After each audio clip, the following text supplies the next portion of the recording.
Hey guys, in our last Apple Watch Series 7 video, we saw that this time Watch Series 7 will get a 45mm variant add-on in the series. And now we have the hands-on images of the device. Alongside the new Apple iPhone 13 series, Apple is also expected to launch a number of other products. This includes the Apple Watch Series 7, successor to the last year's Apple Watch Series 6. The new wearable has now been spotted in photos of what appears to be a clone of next-gen Apple Watch. Twitter user MajinBU has shared these images of these alleged clones, and they help us to get a sneak peek at what to expect when the next Apple Watch officially comes out.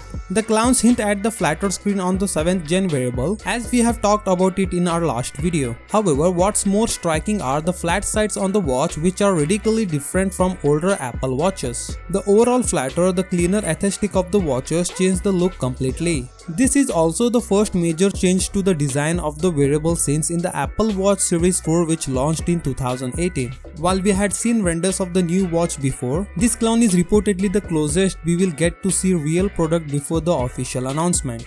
Multiple color options are also seen among the new clones, including a grey, silver and the black variant. The Apple Watch Series 7 is expected to come with a thinner display bezels and larger overall dimensions. With two case sizes expected, these are 41mm and 45mm ones. Apple is also reported to put in a faster S7 chip in the watch. This new chipset will be built from Taiwanese supplier ASE Technologies. On its website, ASE Technology confirms that its double-sided technology will allow more module miniaturization. Improved ultra-wideband functionality is also expected to be a part of new watch. The new watch is also expected to implement a new display design that will have a less of a gap between the display and the cover glass. More details on the wearable should be available closer to the official launch date, which could reportedly take place on September 14th. What do you think about this? Let me know in the comment section. With that said, subscribe if you like, and I will see you in the next one.